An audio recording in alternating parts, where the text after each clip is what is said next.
इस पे क्या बोलेंगे जो कल दिल्ली कूच करने की बात कर रहे हैं, दिल्ली घेराव करने की बात? अब अगर उनसे पूछा जाए दिल्ली आगे करोगे क्या, किस लिए आ रहे हो भाई दिल्ली, मुझे समझ में नहीं आ रहा है वो दिल्ली करने क्या आ रहे हैं। सरकार से बात करने के लिए तो आ रहे होंगे ना।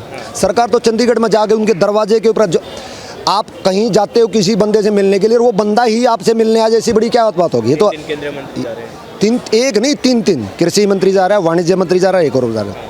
तीन मंत्री जो कंसर्न मंत्री हैं और कैबिनेट मंत्री, वो आपके दरवाजे पर इतना बड़ा सम्मान और क्या होगा बात करने के लिए। लेकिन ऊंट को तो कुल्हड़ी में नहीं डाला जा सकता, जो पॉसिबल रही है। तो मैं सरप्राइज्ड हूँ कितनी ऊंची सोच के साथ में ह्यूमैनिटी उनके लिए ही, उनके परिवार के लिए, उनकी आने वाली जनरेशन के द्वारा उनका डीएनए खत्म हो जाएगा अगर ये धान और गेहूं पर रहे तो 10 साल में बंजर हो जाएगी जमीन और इनका जहर हो जाएगा। ये जो पानी पी रहे उसमें जहर हो जाएगा, जो इनका डीएनए है ना ये फुश हो जाएगा पूरा। अभी भी सुनने में आती है रिपोर्ट की जो पंजाब का कुछ ऐसे रीजन है जो कैंसर बेल्ट के नाम से जाने जा चुके हैं, क्योंकि हर तीसरे चौथे आदमी को कैंसर की पीड़ा से ग्रसित हो रखा है। मेरे भाई मेरा यही तो मेरा इशू है, वही तो मैं कह रहा हूँ।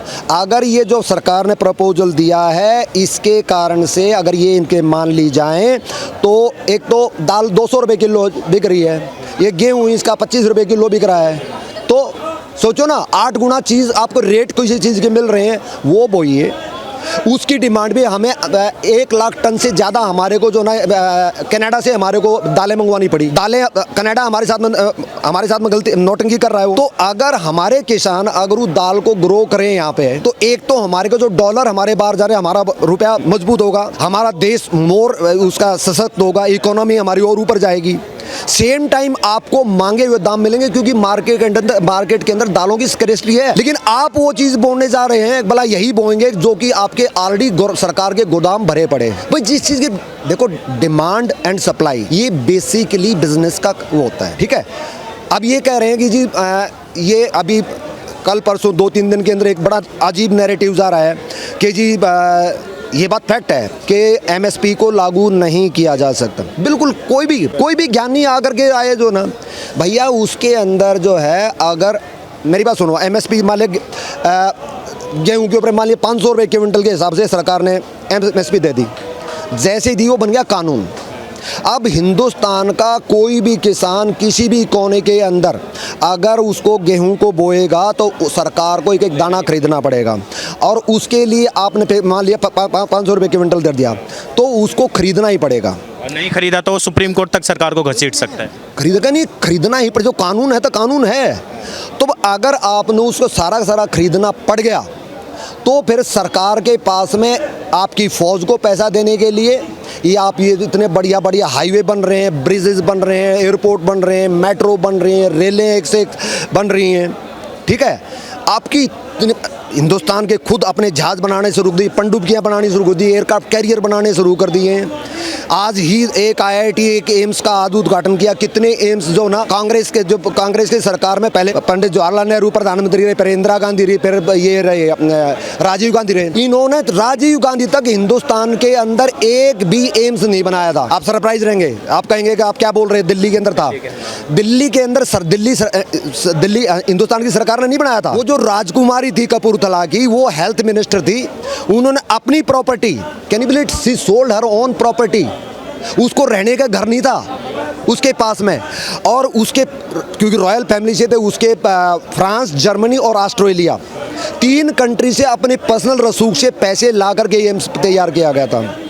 उसके बाद में पूरा कोई भी एम्स नहीं बना था, ठीक है। इसके बाद में जो है अटल बिहारी वाजपेयी जी ने 2 बनाए, और एक फिर जो है ना इसने बनाया, क्या नाम है, मनमोहन सिंह ने अपनी जीवन में 10 साल में एक एम्स बनाया, वो भी अपनी राजमाता के कॉन्स्टिट्यूएंसी में रायबरेली के अंदर, और कोई एम्स नहीं। अच्छा सर, आगे का रास्ता क्या होगा फिर? सरकार ने वो प्रपोजल ठुकरा दिया गया है, आगे क्या होने वाला है? ये जो किसानों के ये जिद पे अड़े हुए हैं दिल्ली और मांग मराएंगे, सरकार ने प्रपोजल दिया, ठुकराया उन्होंने है। आगे का क्या रास्ता होगा फिर? अब रास्ता तो यही रहेगा, अगर जैसे बताया ना कि उन्होंने कहते हैं ना कि कोई 2 आदमी झगड़ा करने लगे, एक कहता बकरी के 2 थन, एक कहता 3 थन।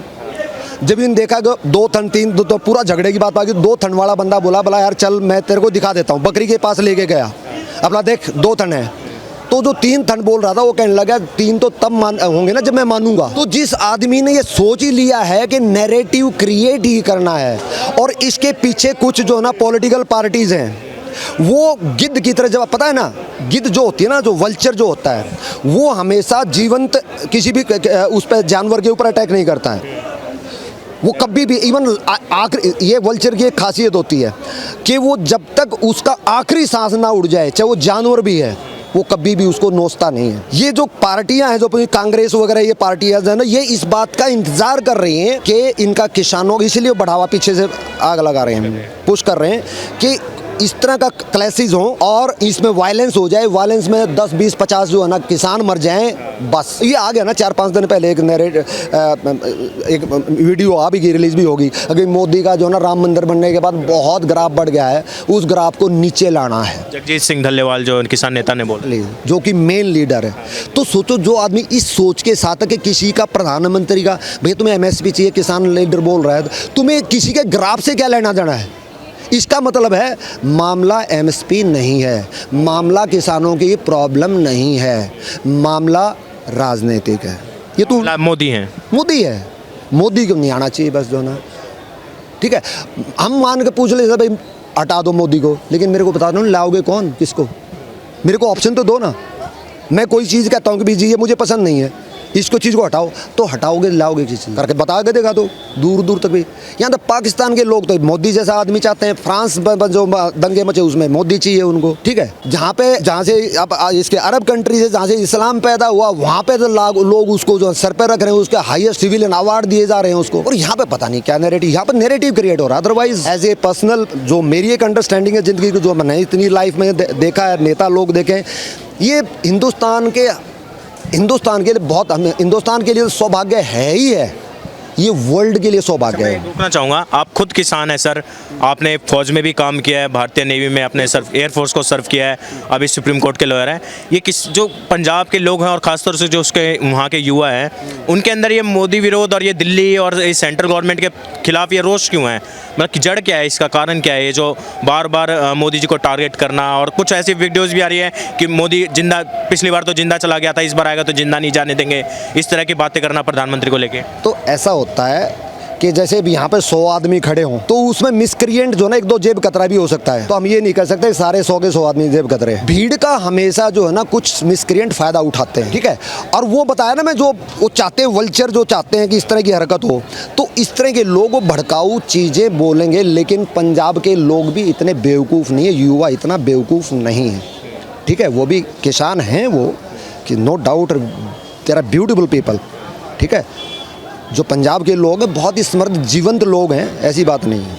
लेकिन उनके जो कुछ लोग, जो नेता लोग हैं, अब वो इतने रिच हैं, वो सारे के सारे नेता जो इस ये किसान नेता, जो सो कॉल्ड किसान नेता है, नाम किसान लगाए नेता हैं, वो उन्होंने भैया इलेक्शन लड़ा। अगर वो ये कहते हैं कि जी हम किसान के नुमाइंदगी करते हैं, किसान की नुमाइंदगी करते हैं, जो भी पंजाब का इलेक्शन हुआ था 78-87 में किसी ने कंटेस्ट किया था, इन्होंने एक को छोड़ के सबकी जमानत जब्त हुई थी। चनूनी जी जो पार्टी की तरफ से लड़ने गए थे, तो सारे के सारे जो ना, हाँ, उन्होंने जो पार्टी बनाई थी किसान है, वो सब की जमानत जब्त। तो यहाँ पे असलियत पता लग गई उनकी कि वो सच में किसान नेता है या भाड़े पे लेकर आए हुए हैं। अगर वो रियली में उनकी फॉलोइंग अप होती उनके इलाके के अंदर, तो वो MLA बने हुए बैठे होते रहो, अपने जो MSP ले लेते। अब इंटरेस्टिंग बात ये है, पंजाब के अंदर सिर्फ 2 फसलों पर MSP है, हरियाणा के अंदर 23, 24, 25 पे कितनी पे जो है ना, जो मतलब पंजाब सरकार देती है, राज्य सरकार वहाँ सिर्फ 2 पे। लेकिन वो लोग सिंबू बॉर्डर पे हरियाणा में घुसने की कोशिश कर रहे हैं, दिल्ली में घुसने की, क्यों नहीं? सबसे पहले अपने जो ना मान साहब से पूछ रहे भाई कि MSP दे दो, ठीक है ना। तो ये प्योरली पॉलिटिकल है। आप ये दिखाई दे रहा है, मान के इसके खिलाफ क्यों नहीं चंडीगढ़ पर उसके वहाँ के CM से क्यों नहीं पूछ रहे, अब MSP क्यों नहीं दे रहा, 2 पे क्यों दे रहा और बाकी पे क्यों नहीं दे रहा? लेकिन नहीं है, एक ही मुद्दा है, अब कैसे मोदी को गिरा दें। हमसे बात करने के लिए बहुत बहुत धन्यवाद सर आपका।